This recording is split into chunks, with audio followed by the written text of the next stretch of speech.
Good morning, fellow The Meeting Place people. It's good to be here with you. Please stand as we sing together.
battle belongs to you.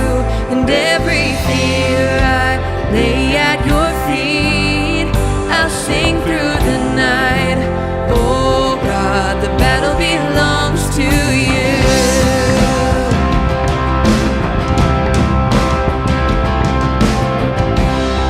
And if you are for me, who can be against me?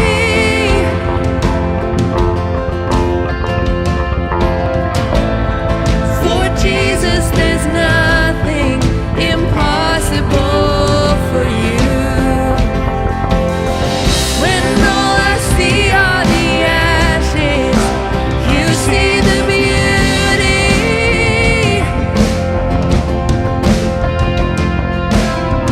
When all I see is a cross, God, you see the empty tomb. So when I fight, I'll fight on my knees with my hands lifted high. Oh God, the battle belongs to you. And every fear I lay at your feet. I'll sing through the night. Oh God, the battle belongs to you. Almighty fortress, you go before us. Nothing can stand against the power of our God. You shine in the shadow, you win every battle. Nothing can stand against the power of our God. Almighty fortress, you go before us. Nothing can stand against the power of our God. You shine in the shadow, you win every battle. Nothing can stand against the power of our God. Almighty fortress, you go before us. Nothing can stand against the power of our God. You shine in the shadow, you win every battle. Nothing can stand against the power of our God. So when I fight, I'll fight on my knees with my hands lifted high. Oh God, the battle belongs to you. And every fear I lay at your feet. I'll sing through the night. Oh God, the battle belongs to you. Oh God, the battle belongs to you.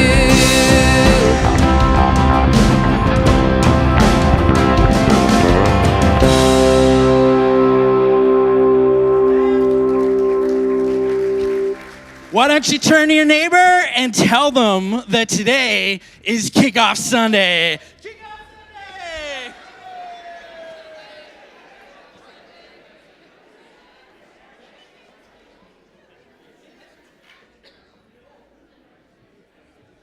All right, you can go ahead and take a seat.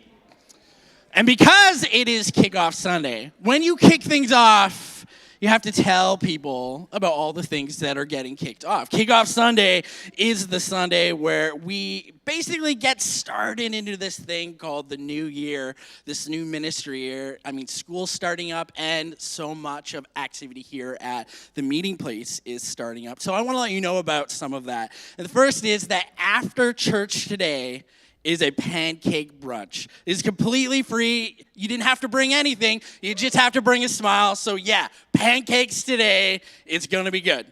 The next thing you need to know about is that this week, that home churches are getting kind of started. So if you're interested in joining a home church, now is the season to check that out. And one of the ways you can do that is at TNP this week, they're going to have a home church info night. So if you're curious about like joining a community where we take the chairs and face each other, then come out this Tuesday. And speaking of this Tuesday, TNP is starting in 2 days. You at TNP, this is our weekly discipleship night. This is the night where we gather around for a shared meal and worship, and we disperse into various courses. We have a course called Missional Living that is starting this Tuesday night, as well as our home church info night. Something else you need to know is that a week from tomorrow, so September 18th, middle school is launching. And so, like, if you have a kid in middle school, make sure you send them to that. They are going to Flying Squirrel, which is this place kind of near the airport where it's just filled with trampolines, and these middle school kids will hopefully not break a leg. This Friday, high school youth is starting here at 139 Smith. If you have a high schooler, which is someone in grades 9 to 12, bring them out this Friday. Our young adults is having a kickoff this Wednesday, a barbecue. More information is on our website. So if you're a young adult, maybe you're a student that's checking us out for the first time, hey, we'd love to get connected with you. Make space for that. Check out our website and our Instagram for more information. And then finally, I want to let you guys know about just our various ways to give here at the meeting place. Something I want to highlight is that today represents a new curriculum, a new big start for our kids' ministry. Many of you who are parents would have brought your kids down at the start of the gathering today, and you would have signed them up. And on your way down, you would have read this verse in the stairway heading down into BO1 there and our kids area. And it says this is from the Message. So here's what I want you to do. God helping you take your everyday, ordinary life, you're sleeping, eating, going to work, you're walking around life, and place it before God as an offering. Embrace what God has done for you is the best thing you can do for him. Don't become so well-adjusted to your culture that you fit in without even thinking. Instead, fix your attention on God, and you'll be changed from the inside out. Readily recognize what he wants from you and quickly respond to it. Unlike the culture around you, always dragging you down to its level of immaturity, God brings the best out of you and develops well-formed maturity in you. So what we want to say this is that the goal of our kids' ministry is to do this work of transformation, of bringing all our children on a journey of discipleship to follow Jesus and share his story. And part of the way that's made possible is by your contributions to the work of the meeting place. If you want to know more about that, you can check out our Welcome Center at the back or check out our online website there. Details listed above me. Why don't we stand together, because we're going to continue in worship today. And I want to share with you the words of Psalm 103. That is my prayer for this time of worship together for all of us. Bless the Lord, O my soul, and all that is within me. Bless his holy name. Bless the Lord, O my soul, and forget not all his benefits, who heals all your diseases and forgives all your iniquity. Amen. Let's worship Jesus together.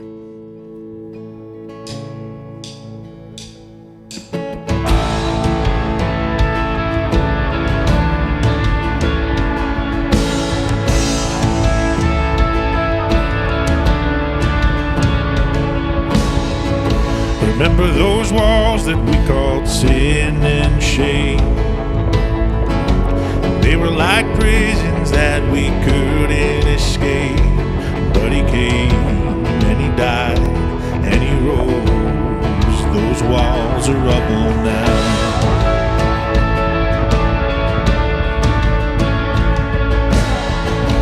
Remember those giants we called death and grave?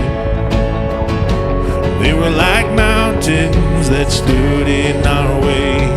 But he came and he died and he rose. Those giants are dead now.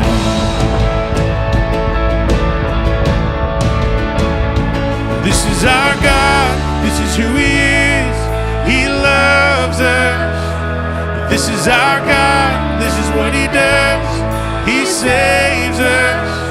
He bore the cross, he beat the grave. Let heaven and earth proclaim, this is our God, King Jesus.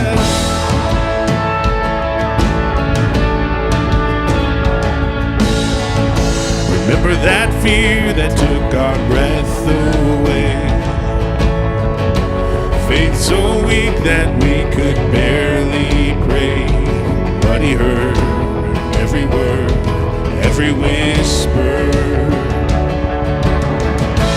Now those altars in the wilderness tell the story of his faithfulness. Never once did he fail, and he never will. This is our God, this is who he is. He loves us. This is our God, this is what he does. He saves us.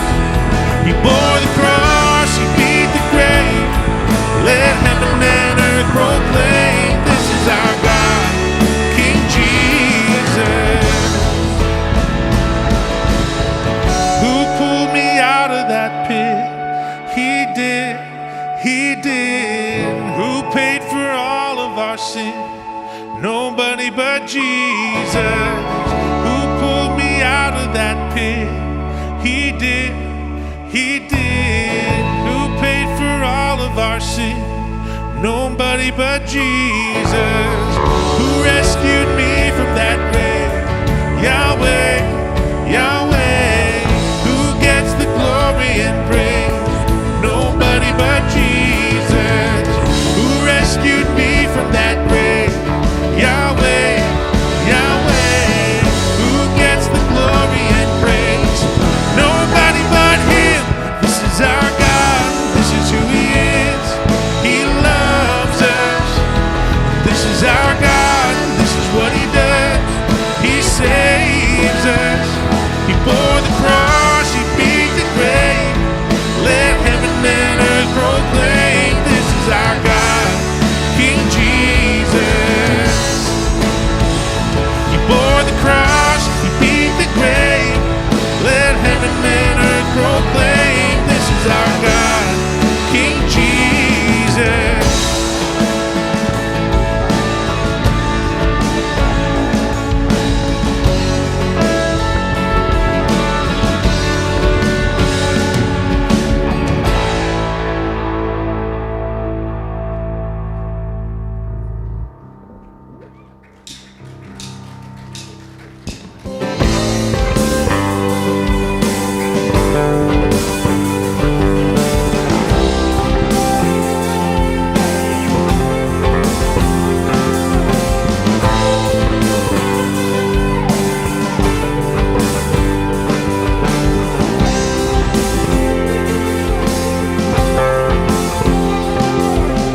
Sometimes on this journey, I get lost in my mistakes.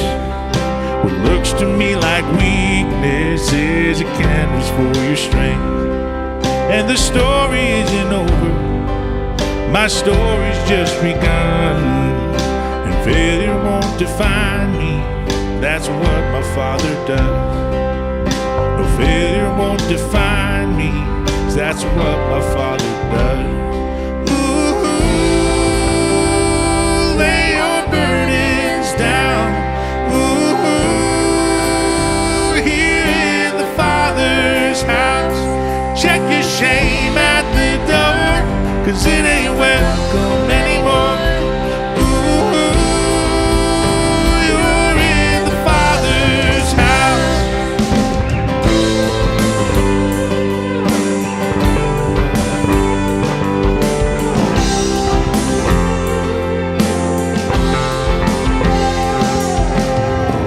Not the end game, the journey's where you are.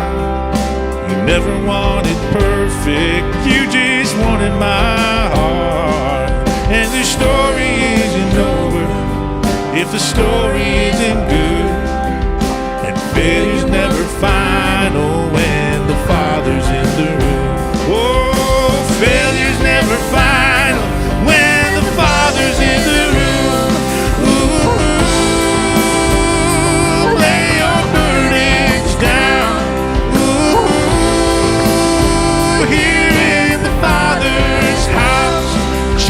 Shame at the door, 'cause it ain't welcome anymore.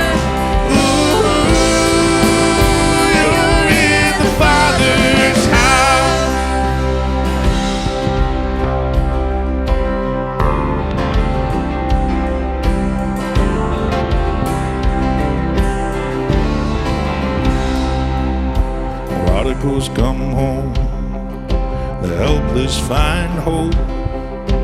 Love is on the move when the Father's in the room. Prison doors fling wide, the dead come to life. Love is on the move when the Father's in the room. Miracles take place, the cynical find faith. Love is breaking through when the Father's in the room. Jericho walls are quaking, strongholds now are shaking. Love is breaking through when the Father's in the room. Yeah, love is breaking through when the Father's in the room. Ooh, lay your burdens down. Ooh, here in the Father's house.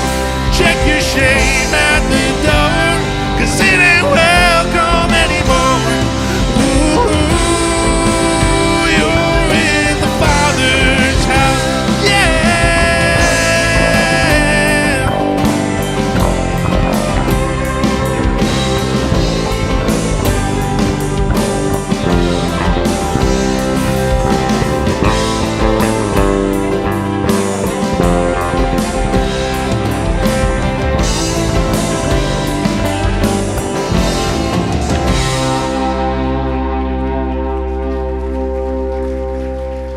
Amen. You can have a seat. So we get to do something very special this morning. In the last few words of the Gospel of Matthew, we read that Jesus says to his disciples, after being resurrected from the grave, he says to them, "Therefore, all authority in heaven and on earth has been given to me. Therefore, go into all the world, making disciples, baptizing them in the name of the Father and of the Son and the Holy Spirit." This morning, we get to do a baptism. This is really exciting. And baptism, my friends, is more than just an empty ceremony. It is something that unites us to Christ. It is something that is a visual representation of what is already occurring by the work of the Holy Spirit. I want to welcome Marta to come join me this morning because she is a very special child of God. Let us show her some love this morning.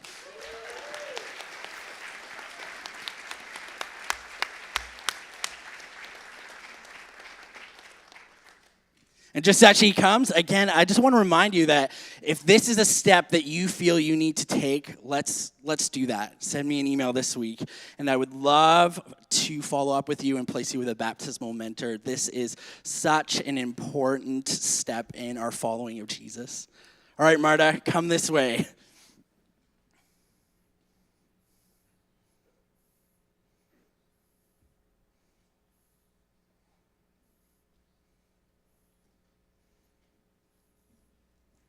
Yeah, I can come to you. So Marta, you approached me several times in the last couple months. In May, you approached me and you said, "I would like to get baptized." Yes. So do you remember why you wanted to get baptized? Because I want to live my life. Because of my life, because of my teeth come here, my life. Yeah, and I experienced such joy from you as you talked about how that you love Jesus. Do you want to share about your love for Jesus this morning? Because of my life, but because of my life, because of my life, because of my friend, Brittany and Wendy, that watching it, me. Thank you. And how are you feeling this morning?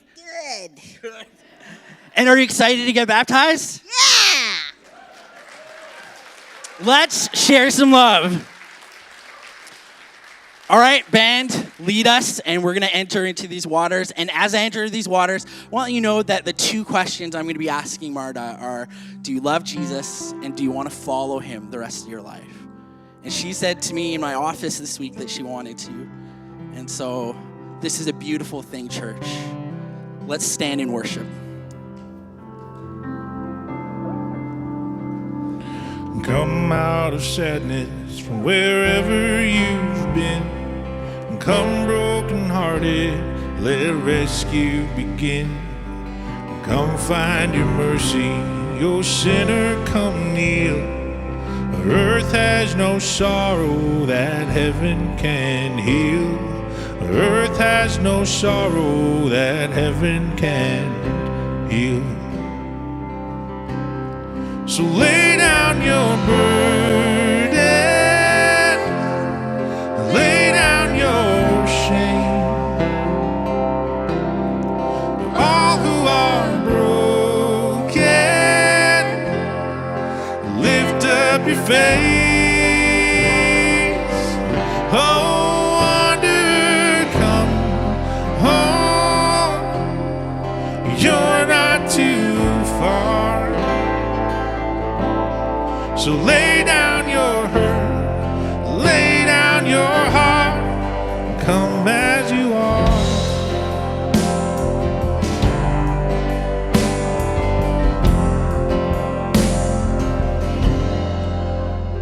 There's hope for the hopeless and all those who stray. Come sit at the table, come taste the grapes. There's rest for the weary, rest that endures. Earth has no sorrow that heaven can cure.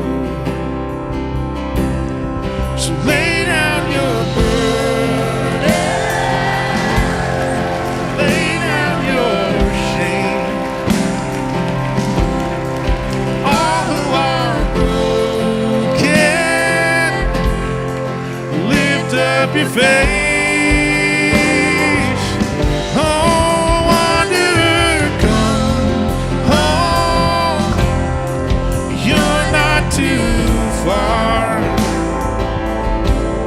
So lay down your hurt, lay down your heart, come as you are, come as you are, fall in His arms, come as you are. There's joy for the morning. O sinner, be still. Earth has no sorrow that heaven can heal.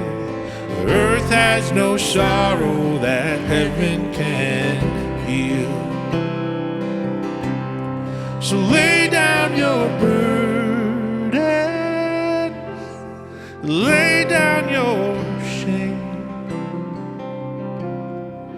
All who are broken, lift up your face. Oh, wanderer, come home.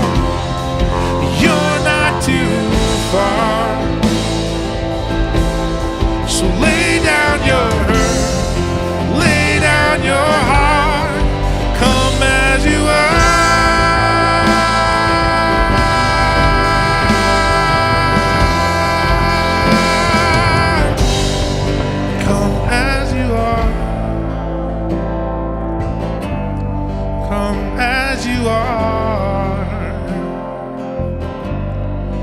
Come as you are. Amen. You can have a seat. Oh yeah, well, you kids can all head back downstairs, and if you're in middle school, you can head up to the youth lounge for middle school hangout.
A reading from the book of Matthew.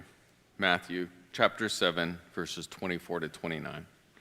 Therefore, everyone who hears these words of mine is like a wise man who built his foundation on the rock. The rain came down, the streams rose, and the winds blew, and they beat against that house, yet it did not fall because it had its foundation on the rock. But everyone who hears these words of mine and does not put them into practice is like a foolish man who built his house on the sand. The rain came down, the streams rose, the wind blew and beat against the house, and it fell with a great crash.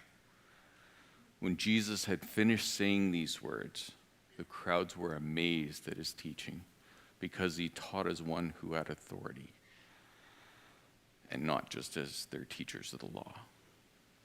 This is the word of the Lord.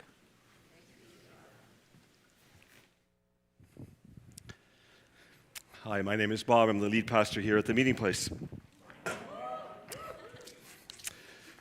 Before I became a pastor, for a good number of years, I worked in the field of architecture as an architectural consultant. And as I was preparing for this morning, there was a particular client of mine that came to mind, and I wanted to tell you the story.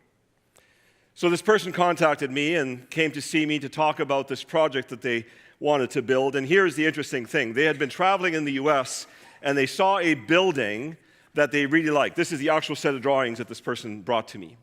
They liked this building very much and decided that this is the building that they wanted to build for themselves as a second residence, as a cottage, as a cabin. And so they bought the plans, found the plans, bought the plans, and brought them back to Manitoba, bought a gorgeous piece of property out near Lac de Bonnie, and proceeded with the back-breaking labor of carrying the ingredients of concrete up to this remote site and pouring concrete piles on the site in preparation to build this building. Now, at some point while he was working on this, and I'm not exactly sure because I don't remember exactly when this happened, he changed his mind. Decided that he, after all, didn't want to build this very building. I suspect it had to do with the spectacular views of this property, where he was thinking to himself, like, this seems silly to me that I'm building a building that just comes off some assembly line that wasn't designed for this site at all. It just seems wrong. And at that point, he contacted me and we met. So he starts describing to me his story, tells me the kinds of thing he's looking for.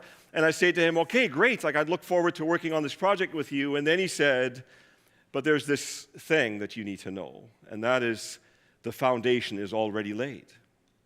So the question I have for you, Bob, is can you design for me the kind of building that I really want on the site, but utilize the foundation that I've already put on the site, even though it wasn't designed for the building that you might create? So I said to him, well, why don't you send me the diagrams of where all the piles are located on your site, and I'll do my best to work on this project, and we'll see if we can come up with something. Here's the foundation plan that I drew up. So you may not be familiar with foundation plans, but it doesn't really matter because I'll point out to you some of the irregularities on this drawing. So the next drawing here will show us. If you'll notice, there are two beams. Beams are structural elements that are made up of a number of members of wood that are either nailed or screwed or glued together, sometimes all three. You'll notice that there is one in the center which sort of veers off, sort of at an odd angle. Normally, beams are put in straight, and they sit on piles that are also in alignment, but that one veers off. Below that, you'll see one that sort of zigzags a little bit. And then, of course, you might notice the big red circles. Those are piles that he, with his back-breaking labor, put on the site, but I never utilized for the design. In fact, they're standing there as a testimony to the hard work, but they're entirely useless to the project. This is the work that we did. Today, we're at the tail end of, in fact, we're at the very end of the Sermon on the Mount, a sermon that Jesus has been delivering for some time. And as he's getting to the tail end of this speech and he's recognizing his audience that are hanging on every word of what he's speaking, it's decision-making time. He's turning to these people and he's saying, look, I want you to think about what it is that I've been saying. And he uses in this text that is assigned for today the language of foundation. And what we've got here is an interesting story of two guys, one wise and one foolish. The wise man builds his house on the rock, on Jesus. He's the one that listens to the words of Jesus and actually acts on the invitation that Jesus extends. And the other person hears the words of Jesus, but decides to set them aside and is described as a foolish man in this story that Jesus tells because he builds on something other than the rock, in this case on sand. And I imagine that, we're used to this pattern on Sunday mornings, that we gather as a faith community, we look at Scripture, we try to discover what the lesson is within the Scripture passage, and find an application, find a lesson, some learning that we could do, and then the invitation is for us to consider, well, how might we engage this? What difference might this make in our lives? And I imagine that as you heard Mick read the text, you would have thought to yourself, well, I don't want to be a foolish person. Clearly, I'm the wise person. So the notion that you would want to build on the rock versus on sand makes a lot of sense. The illustration is very easily understood. It's not complicated at all. But here's the thing. I have to admit to you that I sometimes look at my own life and I ask myself the question, am I in fact living my life recognizing the reality that Jesus is the rock? He's the foundation on which I build. Is my life a reflection of that? Is that true? Or is it something that I just like to say? So there's a checkpoint, if you want, to see, well, what is my foundation like? And I'd like to invite you to consider the same. What does this foundation look like in your life as I look in mine? Because I don't want to be a foolish person. I don't want to build on a rock other than Jesus, clearly. But I have to ask myself the question, what does it actually look like in my life as I live it out on a daily basis? And I don't know about your life, but isn't it interesting how sometimes weeks can go by? It's like we go to work and we do our work thing. Then we come home and we do our home thing. If we still have children at home, we do some of their thing. But suddenly it feels like the autopilot of our life is just sort of moving us along, but is it really the life that you and I would imagine? And here's the thing. When we're thinking about foundation, it really is about, like, what's at the center, what's at the basis of this? And of course, as we often do on Sunday mornings when we're learning together, there's a part of us that has to recognize that we're now bracing ourselves to say, well, do I need to consider making some changes? And if you've ever made a change in your life, you know how difficult it is. I know of changes in my life, and I'm thinking, man, that took a lot of hard work. And so I was really blessed recently. I attended the Global Leadership Summit online. There was a presenter. His name was James Clear. He'd written a book called Atomic Habits. And I thought to myself, I think there's something to learn here. In fact, I watched this presentation. I was so excited. I brought it to our lead team for them to see. And I want to share some insights with you about a person who's done research. Now, he's not a person of faith, or he didn't present from a spiritual perspective, but I think he gave some tools as to how we might introduce new habits we might want to embrace as we discuss this subject about the foundation on which we're building our lives. And so here's the thing. There are the 4 stages to habit formation that he identifies. They are cue, craving, response, and reward. The cue is a trigger that tells your brain to initiate a habit. The craving is the prediction that compels you to act. The response is the actual habit you perform, and the reward is the result that satisfies your craving. Now, associated with these 4 stages to habit formation, there are 4 laws that govern our behavior, and here are those laws, and we're going to go through these one at a time. But before we get into these, I just want to use an illustration from my own life just to help us understand this. So it has been my practice for many, many, many years for me to spend quiet time with Jesus every day, to read Scripture and to pray. Now, I will do this the majority of days. I don't do it every day, but I do it the majority of the days. It's sort of a little bit of a ritual, a little bit of a pattern of my life. So as far as what I'm reading in Scripture, there are different patterns that I've adopted. And so that part seems like in pretty good shape. But I will tell you that for a good number of years, I wrestled with the prayer side of things. Because I felt like my prayers they felt wooden. The conversations with Jesus sort of felt like in their organic nature, they didn't have a lot of substance. Some days I spent a lot of time praying. Sometimes I spent just a very few minutes praying. And the whole thing just felt to me like, am I doing this right? Like it just eludes me all the time. And so I decided I wanted to embrace a new practice when it came to prayer. And so as I walk you through these laws that introduce a new habit, I'll just want to use my own experience with prayer as an illustration. So the very first thing is you need a cue, something that's going to trigger it. And the law is if you want a habit to be a big part of your life, you need to make the cue a big part of your environment. So James Clear in his illustration uses the practice of a person who decides they're going to start exercising. So the first thing they do is they buy a yoga mat. And they bring it home, they put the yoga mat in a very prominent place so they're reminded that there's a yoga mat for them to use. In my instance, when I sit down in the morning, I see my Bible, it's readily available, so that's not the problem because the Bible reading part is already something familiar to me. It's already a habit that I practice. But then on the prayer side, well, what would I do? Well, I've got a computer, and it has an Excel feature. And so I can actually start journaling my prayers. And perhaps this would help me to build a new system when it comes to my prayer practices. And this is what I did. So my computer is readily available. It's very mobile. And so there it is. And I have an Excel form. And it pops up on my screen as a reminder to say, you're going to be about prayer. That's the cue. So now we get to the craving, the second law of habits. Make it attractive. The commitment devices change how attractive a particular habit seems to you.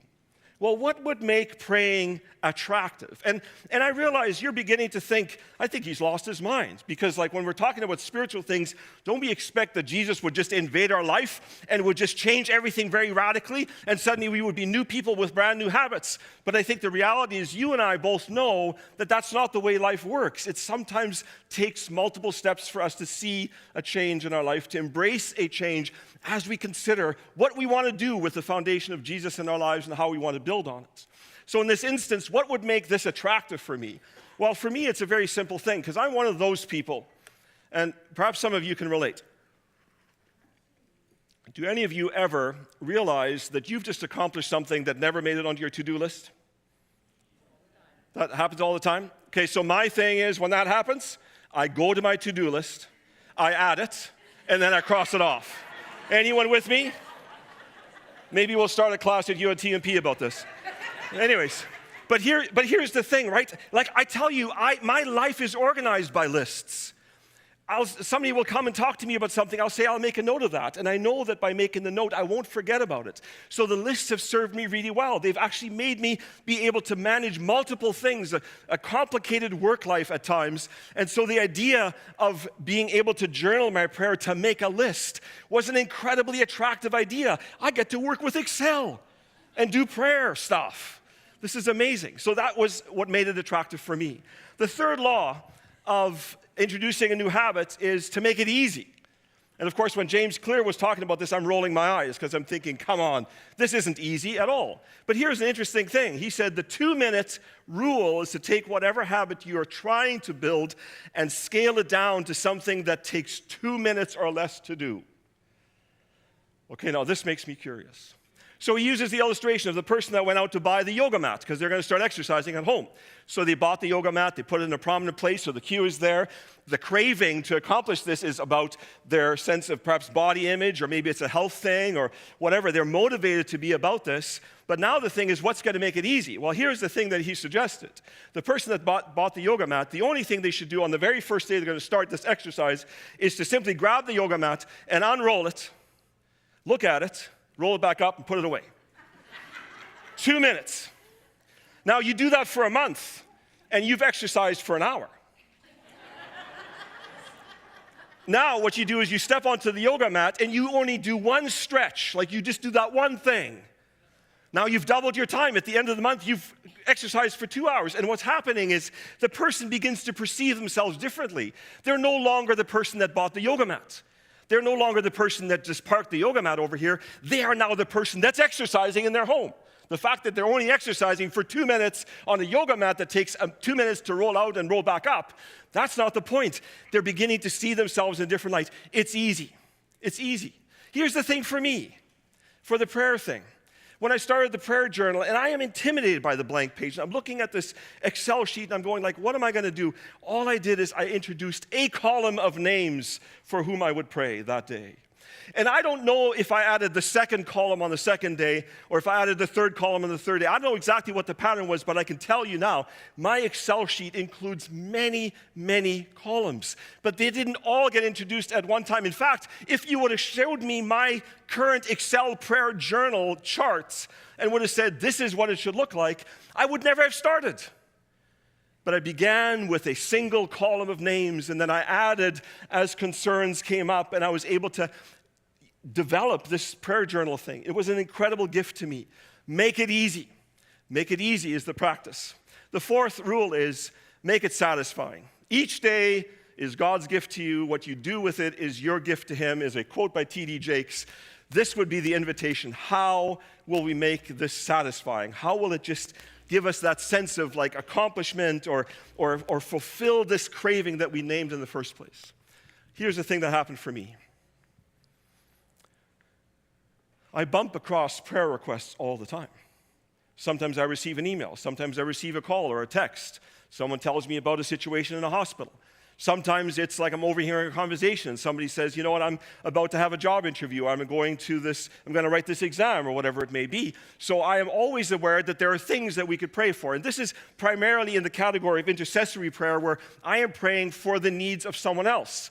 But the thing is, I didn't have a system by which I could collect these things. And you know how it goes. Somebody comes to you and says, would you please pray with me? And you say to them, yes, I would love to join you. And unless you pray in that very moment, you may not return to it. You may forget. It's not because you're a bad person. It's not because you have bad intentions. But the thing is, life is busy and things move on. So now with this prayer journal that I created, I had a tool. I had a way of capturing prayer requests that have come my way. And it's been incredible.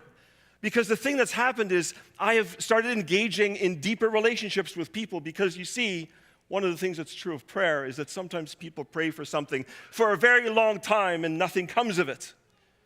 There doesn't seem to be movement. The healing doesn't take place. The change that they're hoping for doesn't take place because God's timing is at work. And sometimes that's a long journey.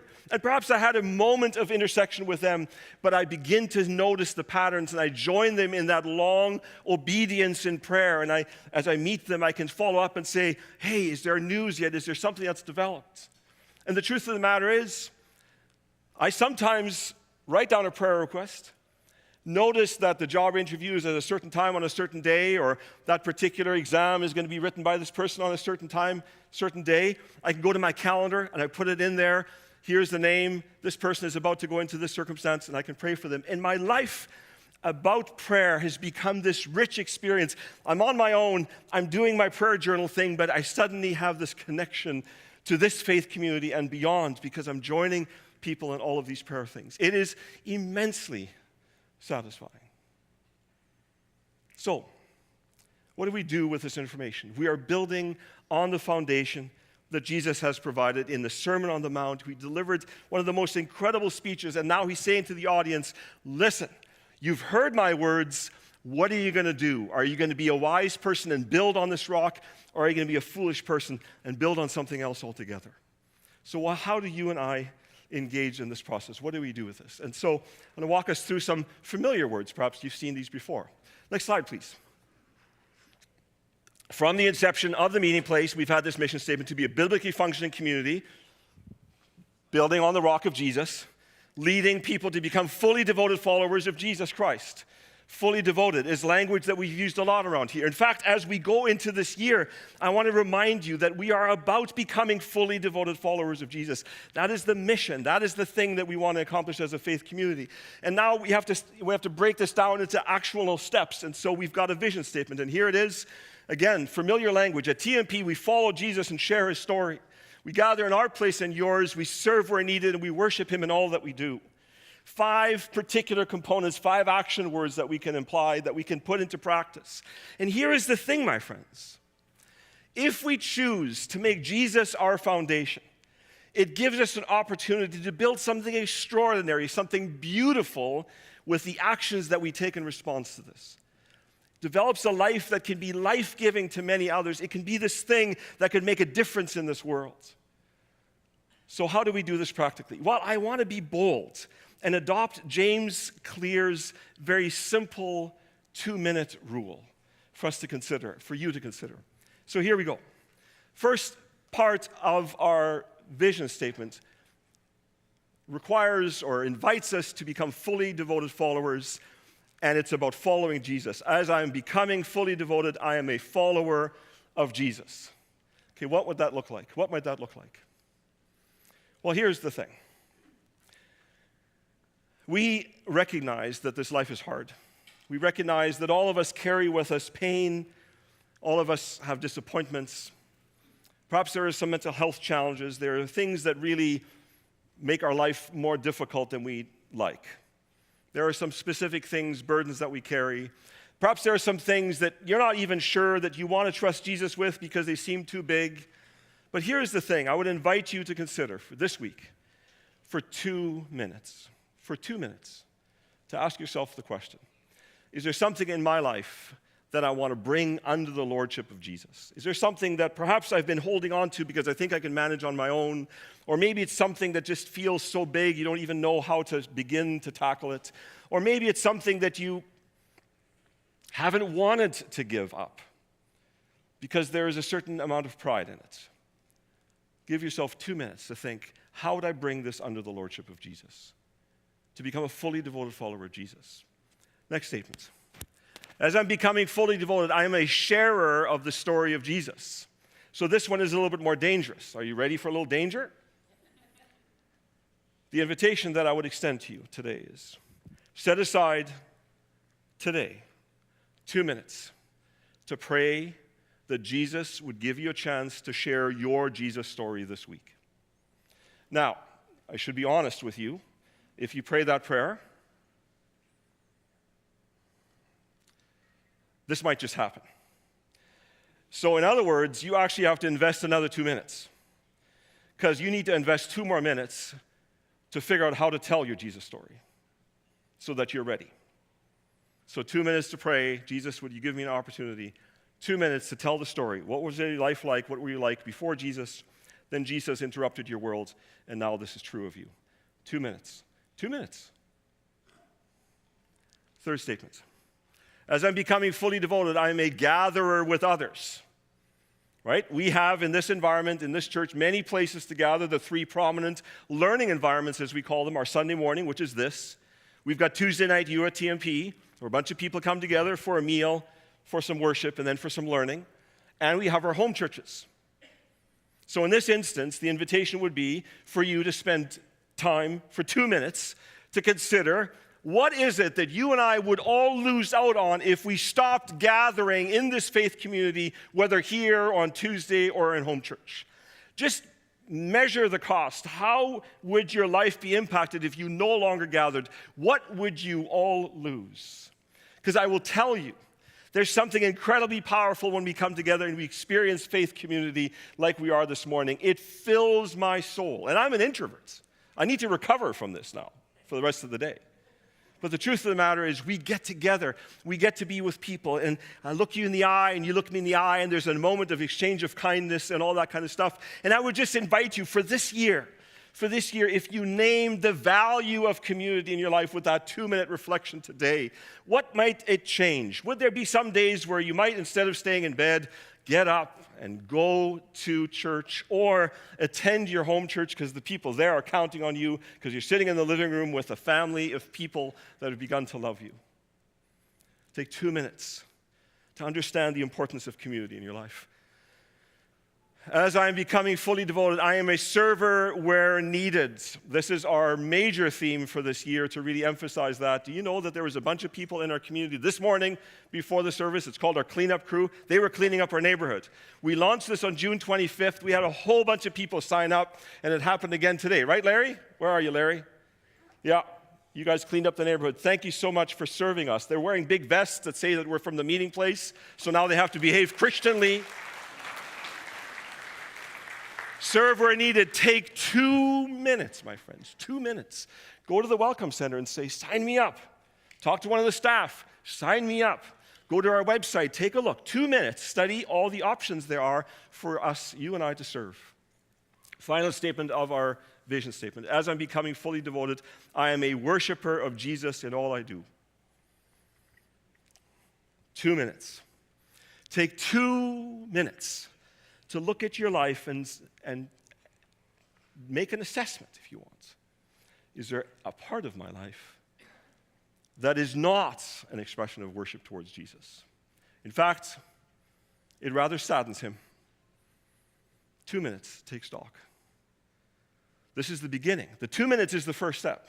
What will come out of it, I am as curious as you. But here's the thing, if you make Jesus your foundation, if you build on him as the rock, you have the extraordinary opportunity to make an incredibly beautiful life of the actions that you will take.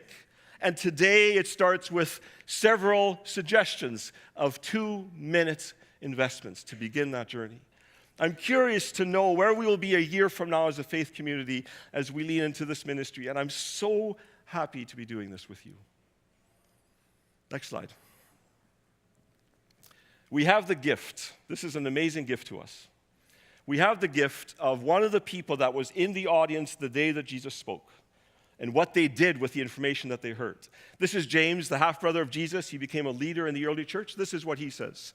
What good is it, my brothers and sisters, if someone claims to have faith but has no deeds? Can such faith save them? Suppose a brother or a sister is without clothes and daily food. If one of you says to them, go in peace, keep warm and well fed, but does nothing about their physical needs, what good is it? In the same way, faith by itself, if it is not accompanied by action, is dead. But someone will say, you have faith, I have deeds. Show me your faith without deeds, and I will show you my faith by my deeds. You believe that there is one God, good. Even the demons believe that and shudder. This is a very confrontational statement. Consider for a moment that if we were to be the hearers of Jesus' words but wouldn't act on them, we essentially are in the company of the agents of evil. Because they're as informed as you and I are, but we're not acting on building on the foundation that Jesus provides. When we build on the foundation of Jesus, we have an extraordinary opportunity to build a beautiful life. So, I told you about the foundation for that building. Here's a set of drawings that I made up for that site. This is not off the mill. This is a custom design. I can't show you all of the details, but here is one of the elevations. What you're seeing here is a 2-story cabin. On the main floor is a kitchen dining area. The second floor is the living space. It has those transom windows, 360 degrees around the room, all the way around the perimeter. And the major windows that you see at the front of the building face the most spectacular sights. In fact, it's so high up, they see bald eagles fly below the windowsill. Those windows go right to the floor because we didn't want to miss any of the view. My friends, don't settle for something average or less than. You get a chance to build something amazing with your life. The foundation has already been laid. The foundation has already been laid. Build on it. Be wise.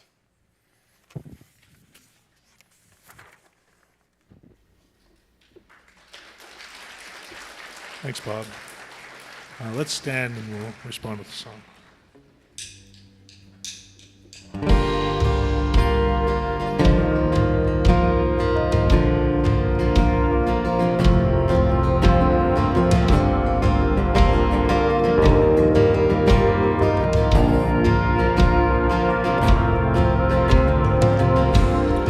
God of Abraham, you're the God of covenant and faithful promises. Time and time again, you have proven you do just what you said. Though the storms may come and the winds may blow, I'll remain steadfast and let my heart learn when you speak a word, it will come to pass. Great is your faithfulness to me. Great is your faithfulness to me. From the rising sun to the setting same, I will praise your name. Great is your faithfulness to me.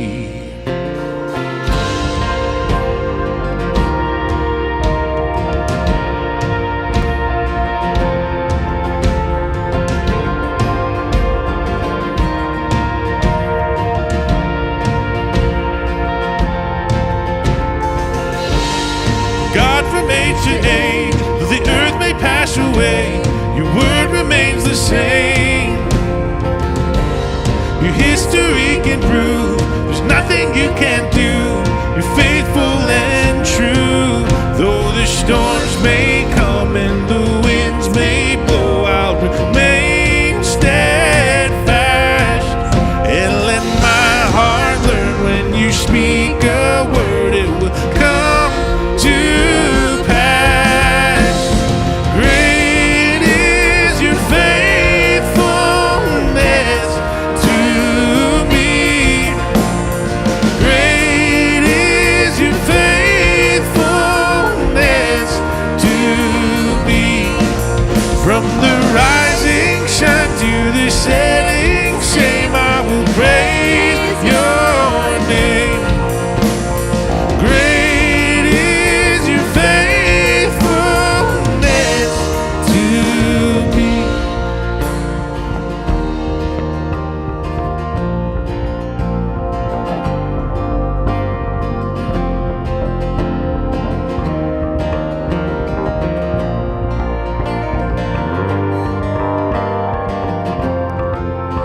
I put my faith in Jesus, my anchor to the ground, my hope and firm foundation. He'll never let me down. I put my faith in Jesus, my anchor to the ground, my hope and firm foundation. He'll never let me down.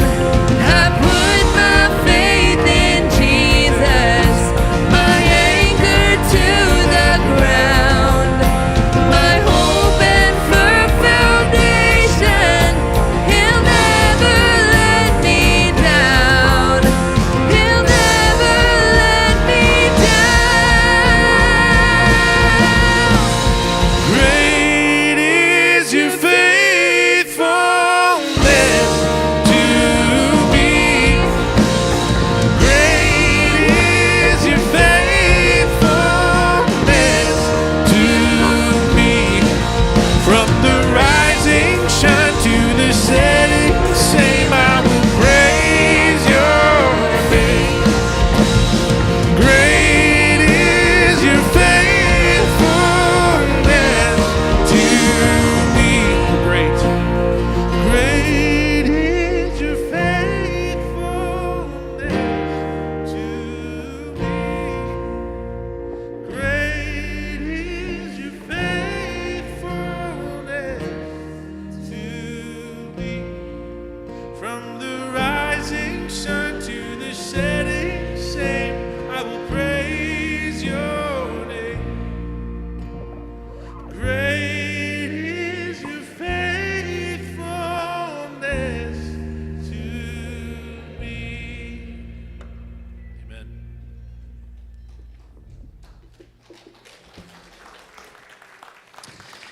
Go ahead, have a seat.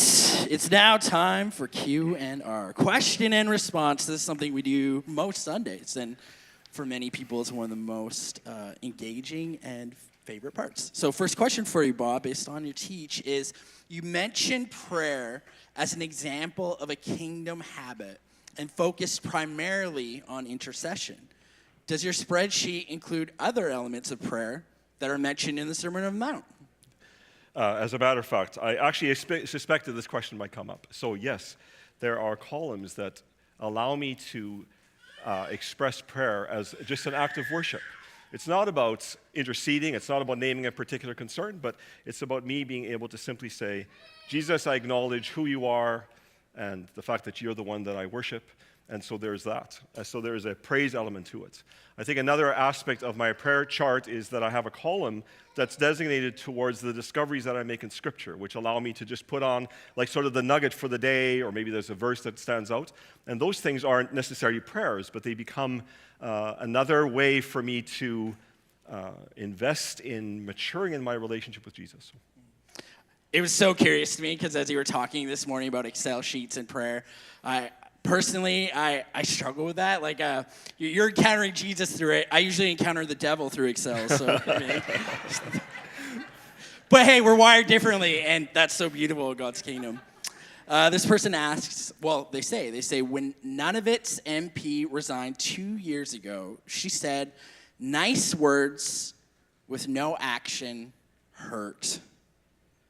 Do you also feel her words illuminate Jesus' teaching in Matthew 7:26, calling us to do actual stuff rather than nice words?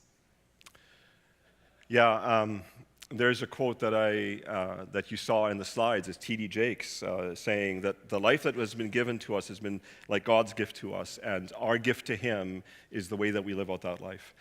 I am convinced, I mean, both Jesus says it and James confirms it, that the Christian faith is a faith of action. It's not a faith of passive observation. It's a faith that requires us to actually say, okay, we've been entrusted with some gifts, we've been given energy, we've been given the gift of time, and will we invest it and be other-minded in that, to actually invest it in the care towards others.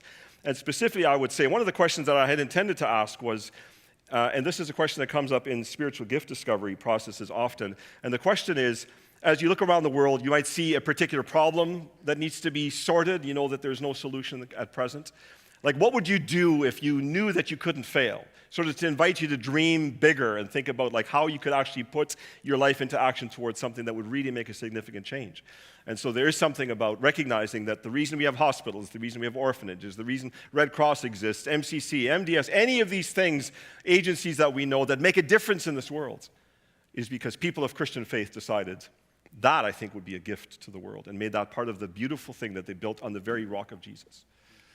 This next question is kind of based on those 4 laws that you shared from James Clear, which were make it obvious, make it attractive, make it easy, and make it satisfying.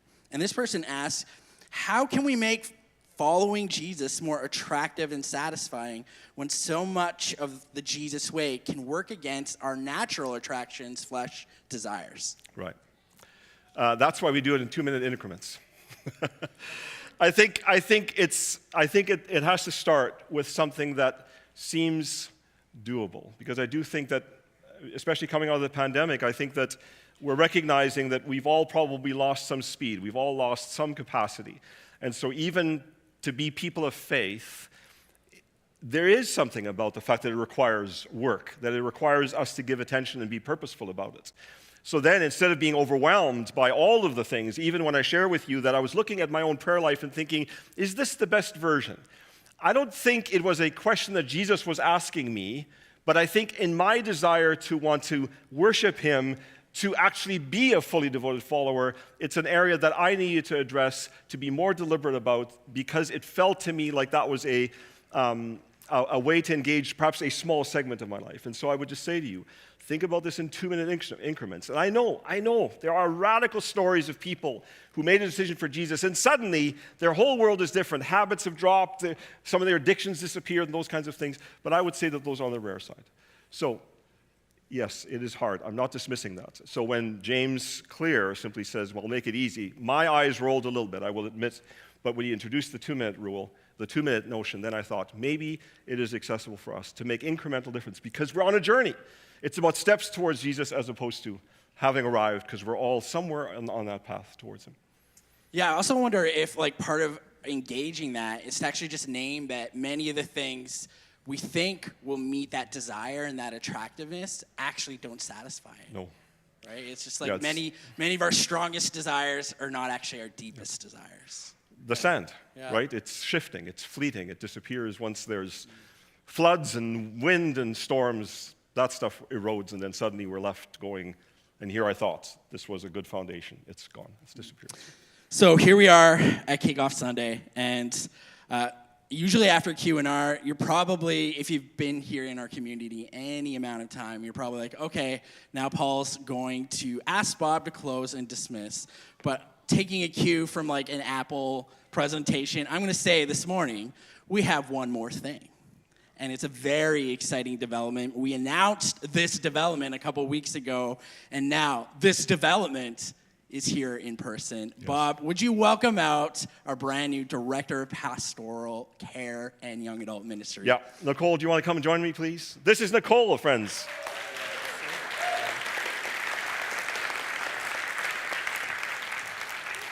I have done this to her on more than one occasion where I've brought her into some kind of smaller community and then I put her on the spot to share something. But we agreed that today, all we're going to do is you're going to have a chance to look at her and hopefully meet her. She's going to be around during the pancake brunch, and so make sure that you introduce yourself.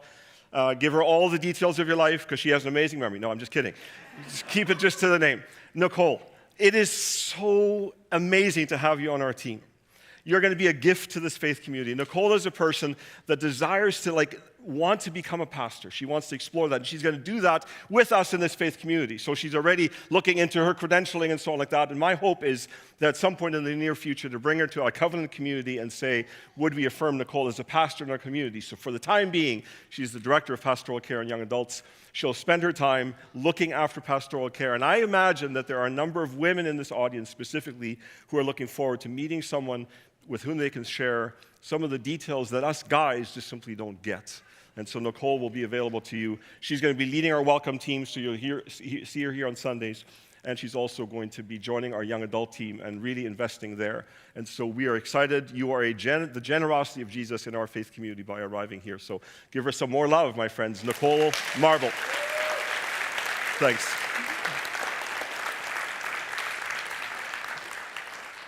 So to close the service, it felt appropriate for me to read the very last words of the Sermon on the Mount. These are recorded for us. This is past the story that I spoke with you about this morning. It says this: when Jesus had finished saying these things, the crowds were amazed at his teaching because he taught us as one who had authority and not as their teachers of the law. The teachers of the law could reference others who were the spiritual giants in the faith tradition of their particular community. But Jesus speaks because he is the foundation. He is the one that ultimately fulfills in his presence as the Son of God all of the things that they only studied as part of their understanding of their faith. And so here we are as the meeting place, built on the rock of Jesus, looking forward to the future together. Here's the thing. I wonder sometimes if we've gotten so used to the idea that we study Scripture together on a Sunday and we hear the words, they start up, and perhaps they're familiar to us, and they become these, yeah, we've heard this before, or those are nice things, and so on like that. What would we look like if we were amazed at his teaching, amazed at the things that Jesus might have to offer? And I want to encourage you. Embrace the foundation of Jesus and really live with an expectation to be amazed in this ministry year. I am so glad to be doing this together with you. Bless you as we lean in and discover more of what he has. Let's be wise. So at this point, I'm going to ask Jenny to come up. Jenny, there you are. She's